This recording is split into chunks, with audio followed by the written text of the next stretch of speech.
Assalamualaikum warahmatullahi wabarakatuh. Izin memperkenalkan diri, saya Siva Amalia dengan NPM 2478264. Pada video ini saya akan melakukan video hands-on mata kuliah analisis. Di sini tentang klasifikasi. Sini saya menggunakan dataset World Energy Consumption menggunakan algoritma random forest. Langsung aja di sini pada video ini disuruh membuat video hands-on berisi penjelasan secara detail. Langsung aja kita ke kodenya.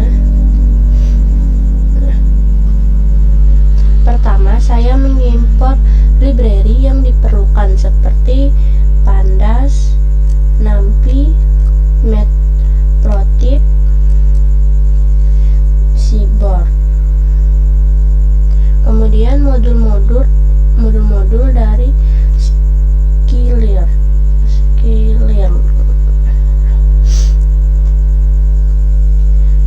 seperti Traintest, Standard Scalar, Permutation, Importance, dan sebagainya. Semua library ini digunakan untuk pengolahan data, visualisasi, dan membangun model klasifikasi. Lanjut di bagian load dataset. Di sini saya membaca dataset World Energy Consumption (CSV) menggunakan Pandas dan menampilkan beberapa baris awal untuk memastikan data berhasil dimuat. Selanjutnya saya mulai EDA dengan menjalankan df info untuk melihat struktur dataset seperti jumlah baris, tipe data, dan keberadaan nilai kosong. Kemudian describe digunakan untuk melihat statistik dasar seperti mean, max, dan quartile. Nah, di sini ada 8 rows dan 128 kolom. Kemudian memeriksa apakah dataset memiliki missing value dengan df_isna_sum. Informasi ini penting untuk menentukan apakah data perlu dibersihkan sebelum diproses. Selanjutnya, saya memvisualisasikan distribusi kolom primary energy consumption menggunakan histogram. Nah, grafik ini membantu mengetahui apakah konsumsi energi cenderung rendah, tinggi, atau terdistribusi normal. Saya juga mengambil semua kolom numerik lalu membuat heatmap untuk melihat korelasi antar fitur. Heatmap ini memberi gambaran awal fitur mana yang mungkin paling relevan dalam menentukan label konsumsi energi.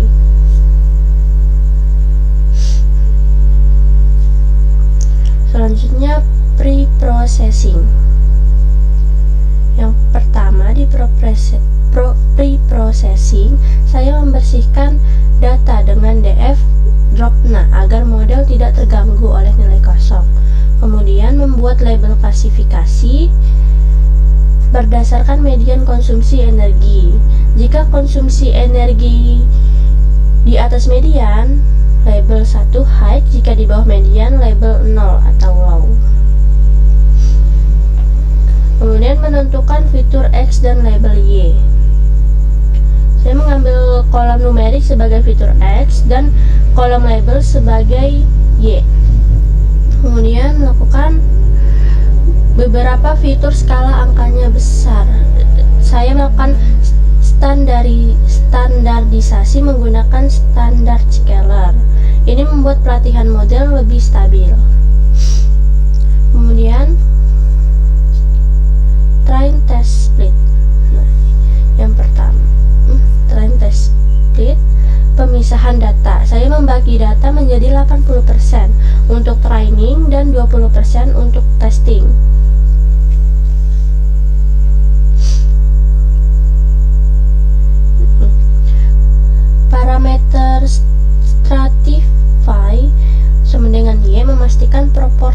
kelas high dan low dengan seimbang.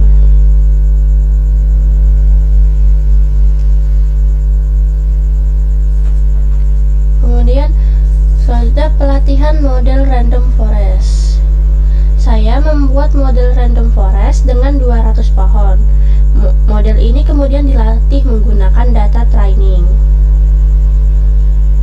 Selanjutnya kita masuk ke evaluasi model.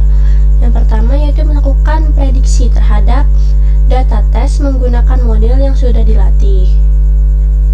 Selanjutnya saya menggambar confusion matrix menggunakan heat map.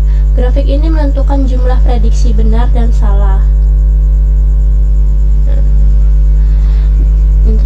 Interpretasinya yaitu diagonal itu prediksi benar. Nah, semakin besar diagonal, semakin baik performa model. Kemudian menghitung akurasi, precision, recall, dan F1. Saya menghitung 4 metrik utama untuk mengevaluasi kualitas model.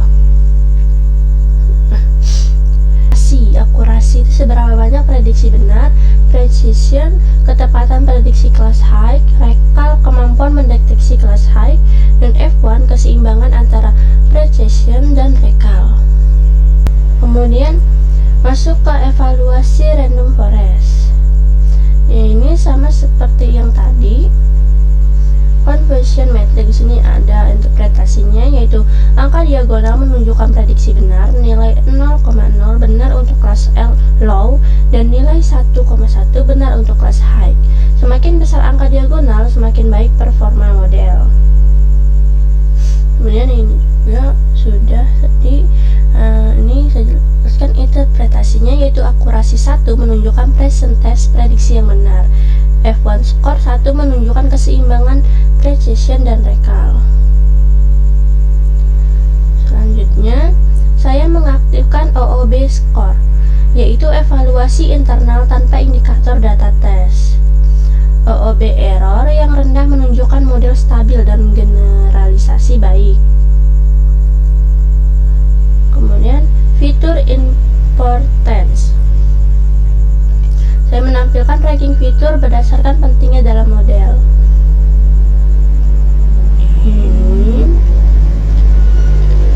Interpretasinya, bar yang lebih panjang berarti fitur tersebut lebih penting. Importance dihitung berdasarkan penurunan impurity. Fitur dengan importance tertinggi paling mempengaruhi prediksi konsumsi energi. Kemudian permutation importance. Saya menggunakan permutation importance yang lebih objektif karena mengacak satu fitur dan mengukur penurunan akurasi. Sini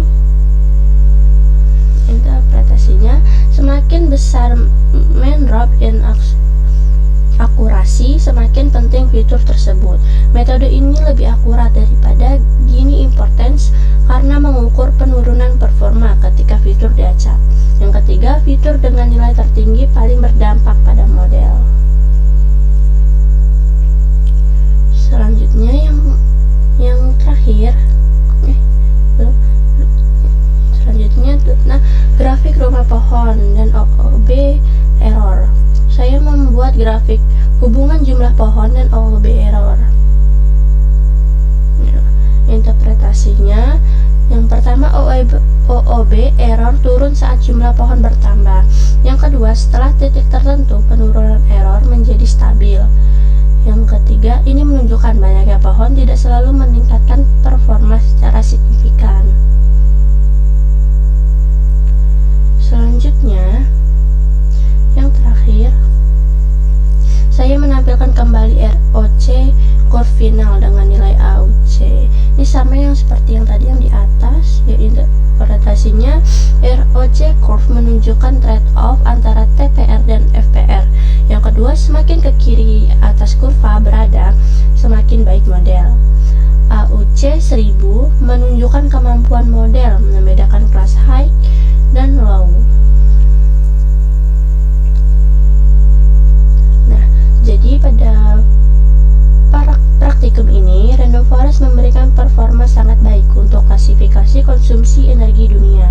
Model stabil, akurat, dan mampu menunjukkan fitur yang paling penting berdasarkan dua metode importance. Seluruh proses mulai dari EDA, pre-processing, training, hingga evaluasi berhasil dilakukan secara sistematis. Segitu saja penjelasan dari saya akhiri. Wassalamualaikum warahmatullahi wabarakatuh.